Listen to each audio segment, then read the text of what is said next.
Nicaye ku masaha y'igicamunsi, akazuba gasa nk'akarenga, ndangije nicanira inyakiramajwi yanjye ngo mbe niyumvira amakuru agenda acacana ku isi yose. Iyumvira ikintu cya mbere numvise.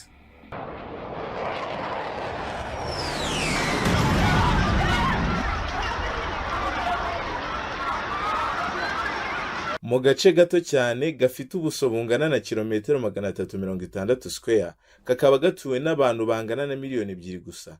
Niko gakomeje kuberamo intambara imaze imyaka 75. Ako gace uyu munsi wa none kitwa Gaza. Ese umuzi n'inkomoko bituma ako gace kamara icyo gihe cyose nta mahoro abarizwamo ni iyihe? Kugeza aho uyu munsi wa none byari imirwano byongeye kuvamo intambara idasanzwe hagati y'Abisiraheli n'Abanyapalestine. Uyu munsi wa none isi irasa nk'iyashobewe, yibaza uburyo yahagarika aya makimbirane agiye kumara hafi ikinyejana adashira. Njye wumva Ndirakoze Cedric, isheni yacu n'ibigezweho TV, ngo haye ikaze.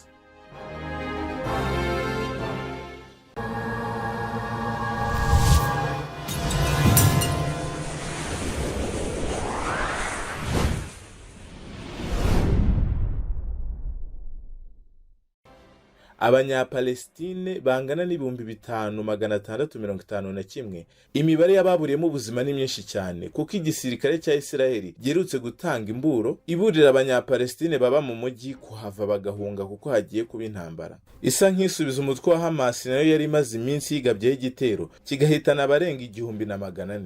Ibihugu byunze ubumwe United Nations bivuga ko bitewe ubwoba cyane n'icyo gitero Isiraheli yagabye kuko yakigabye kuri Palestine idatoranyije habe na gato. Amashuri n'imisigiti byarahangirikiye cyane. Isiraheli yisobanuye ivuga ko yagabye iki gitero kuri Hamas ngo kubera ko umutwe wa Hamas ukoresha ingabo zayo nk'abasivile basanzwe. Abantu barenga 2,670 baburiye ubuzima muri icyo gitero, hanyuma naho 9,600 barakomereka bikomeye cyane. Uyu munsi wa none miliyoni y'abantu bamaze gusubizwa mu byabo ku mbaraga. Ayo ni amakuru atangazwa na UN.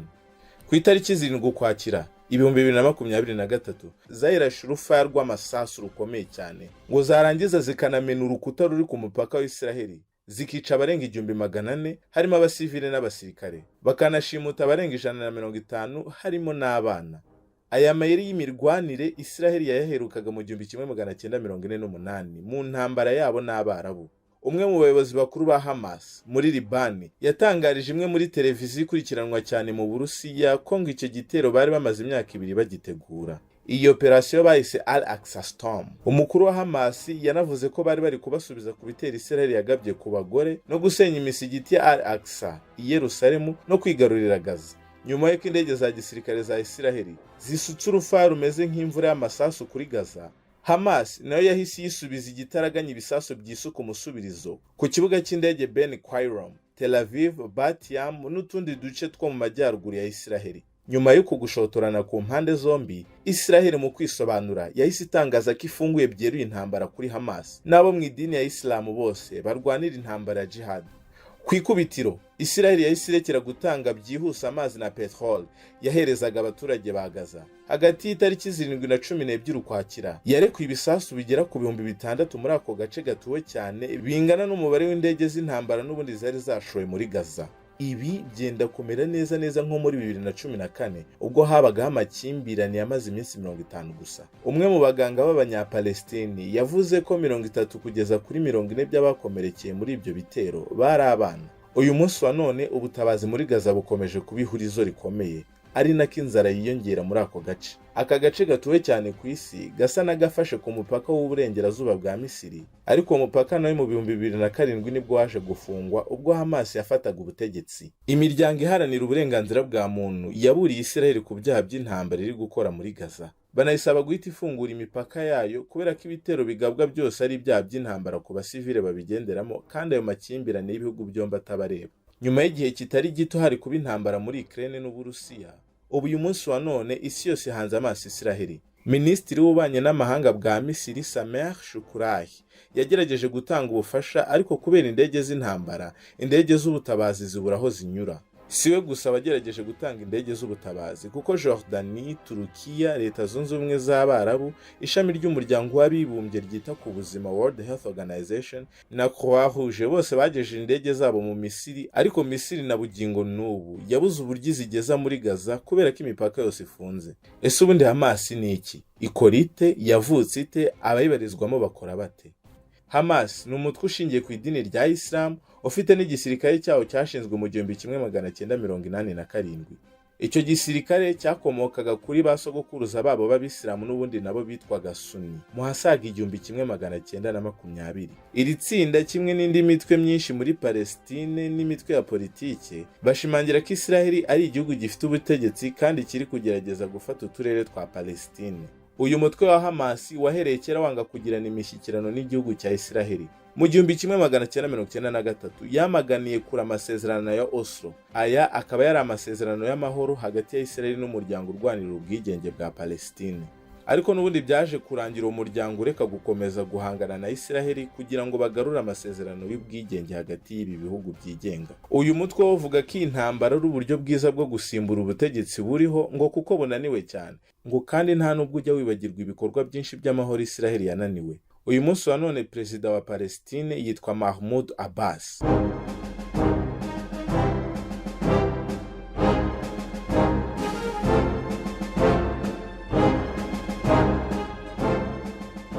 Umutwe wa Hamas umaze imyaka myinshi ugaba ibitero kuri Israel, ndetse kandi Israel, Leta Zunze Ubumwe za Amerika n'umuryango w'ubumwe bw'Uburayi nibo bafashe uyu mutwe bakawushyira mu cyiciro cy'imitwe y'iterabwoba. Israel nayo kandi iri gushinja Iran gushyigikira uyu mutwe. Uba agace ka Gaza kayoborwa na Hamas. Umubare munini w'abaturage bahaba ni abakomoka ku mpunzi zirukanywe bakanashyirwaho igitutu cyo guhunga ingo zabo mu 1948. Aho uyu munsi wa none ni muri Israel. Israel yafashe Gaza mu ntambara yo mu 1967. Mu 2005 nibwo yaje gukuraho ingabo zayo. Iki gihugu cya Israel gifite abagera kuri 2 miliyoni cyaguye ku buyobozi bwa Hamas. Iyi akaba ariyo mpamvu ifatika Hamas yiyita ko ari rwo rutirigongo cyangwa se ishingiro ry'ubutegetsi bwa Palestine. Israel ubu iri mu ntambara kandi imaze gukusanya abasirikare barenga 300,000 ku mupaka wa Gaza barwanira ku butaka. Kandi yavuze ko nta guhagarara ahubwo igiye kwagura ibitero byinshi kuri Hamas kubera igitero iherutse kugabwaho, kandi ko ifite ngo gahunda yo gukura abanya-Israel bafashwe nk'imbohe aho bari hose. Umukuru w'ingabo za Hamas nawe avuga ko bafite gahunda yo kwigarurira agace ka Gaza. Naho umuvugizi wayo Lieutenant Colonel Richard H nawe agashimangira agira ati kugenzura akarere kose niyo ntego yacu. Colonel H abajijwe ku kuntu Israel ivuga ko yasaga nk'ibaburira ikomanga ku gisenge, yavuze ko Hamas itari gukomanga ku gisenge kuko ngo igihe Israel yasukaga ibisasu kuri ambilansi yayo itakomangaga ku gisenge. Yagize ati iyi ni intambara ikomeye cyane turimo. Umuyobozi mukuru wa Hamas Saleh al-Alul yabwiye igitangazamakuru cya Al Jazeera ati twiteguye ibintu bibi cyane harimo n'ibitero byo ku butaka kuko bari bwo buryo bwiza cyane bwo kurangiza iyi ntambara. Umubare w'inzirakarengane zigendera muri iyi ntambara uri kuzamuka ku kigero cyo hejuru cyane cyane abana bato. Mu ijoro ryashize Israel yagabye igitero karundura kuri Palestine kuko Premier Ministre wa Israel avuga ko mu gihe batararekura imfungwa zabo ko nabo batazabaha agahenge. Hashize amasaha 18 gusa Gaza yemeye kurekura imfungwa za Israel. Byari ibyishimo by'akanya gato kuko Abisiraheli bongeye kubona ababo, nyamara bibwiraga ko ahari bari barishwe. Buri umwe wese ku isi aribaza amaherezo y'intambara.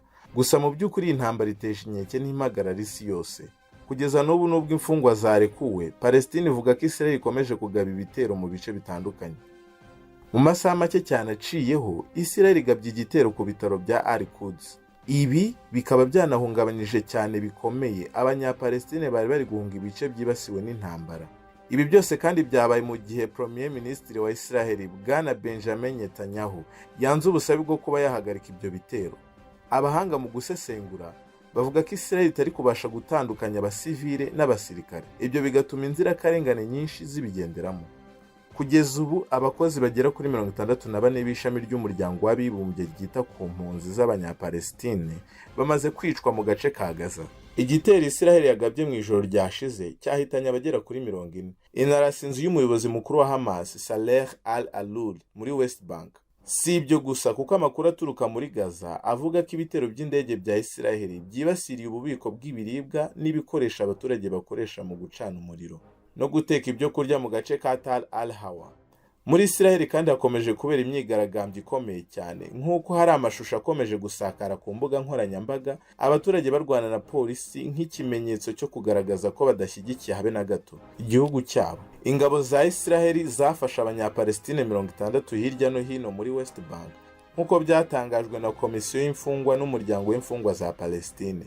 Ndetse binavuga ko bamwe mu bafunzwe, abenshi bafungiye i Betelehemu, Heburoni na Nablus. Abandi bafungirwa i Sarufiti, Jenini, Turukamu, Ramallah na Yerusalemu. Isiraheli ivuga ko abafunzwe bagize uruhare mu iturika ryabaye ku itariki 7. Igikomangoma cya Kuwait Sheikh Meshach al-Ahmad al-Sabah cyo cyamaganiye kuri Isiraheli kigira kiti: "Namaganye ibikorwa by'ubugizi bwa nabi bwa Isiraheli muri Gaza no kwirukana abaturage." Ibyo we abibona nk'ubugwari. Mu mujyi wa Rafa, igitero cya Isiraheli cyagabwe ku munara w'abaturage nta nkuru ziburira abantu yabanje kuvuga. Abarenga 9 nabo bahaburiye ubuzima. Naho mu mujyi wa Al-Zawahida, umuryango wose ugizwe n'abagera kuri 18 harimo basogokuru n'abuzukuru bishwe nyuma y'igitero cya Isiraheli cyagabwe mu kigo bari barimo. Isiraheli igiye kubivugaho yagize iti: "Abaturage ubwabo bagomba kwirinda imbunda cyangwa se n'izindi ntwaro zabafasha mu bwirinzi bwabo bwa buri munsi." Mu ijoro rishize harashwa ahantu hagera kuri 300 hatandukanye muri Gaza. Iyo operasiyo yakozwe n'igisirikare n'ubutasi bwa Isiraheli. Ntabwo byarangiriye aho kandi, ingabo za Isiraheli zahise zinarasa ubuvumo bukozwe n'amabuye, ibisasu n'amatanka menshi bya Hamas. Some member states have learned nothing in the past 80 years. Some of you have forgotten why this budget... Zimwe muri leta ntacyo zize mu myaka 8 inyuzeho. Bamwe muri mwe basa nk'abibagiye impamvu nyamukuru y'ibi biri kuba. Reka rero mbibutse, uhereye uyu munsi muzajya mumbona mujye mwibuka ko ucecetse wese abacecekanya isura y'ikibi. Ibyo bijya kumera neza nka basogokuruza banjye b'Abayahudi hamwe n'ikipe yanjye, tujye kujya twambara inyenyeri y'umuhondo. Tuzambara iyi nyenyeri isa umuhondo kugeza ubwo muzaba muhagaritse iterabwoba rya Hamas ikanarekura byihuse imfungwa zacu zose. Twambaye iyi nyenyeri nk'ikimenyetso cy'ubwibone ko dushoboye kwirwanaho. Ntibikongere kubaho nk'uko byanditswe kuri iyi nyenyeri. Iryo ryari ijambo ry'umuvugizi uhoraho wa Isiraheli mu bihugu byunze ubumwe UN, Gilad Erdan, watangaje ko Hamas igomba guhagarikwa yarangiza akanambara inyenyeri y'umuhondo yanditseho ngo Never again. They want to depopulate the Gaza Strip completely from the entire. Isiraheli irashaka kurimbura agace ka Gaza burundu, ngo bose bahungire mu butayu bwa Sinai, mu Misiri bajye gupfirayo. Nta nyandiko n'imwe igaragaza ko hari abo twishe. Niyo mpamvu mukwiriye guhagarika ubwicanyi ndengakamere muri Gaza. N'iryo shushubikanwa ridasobanutse muri kuzana ku baturage, kuko mutari kubangamira Palestine gusa, ahubwo n'amahanga yose abahanze amaso. Uyu ni Riyad al-Maliki, akaba ari minisitiri w'ububanyi n'amahanga bwa Palestine. Ngayo nguko bikomeje kuba agaterera nzamba muri Isiraheli. Hari icyo usabwa gukora.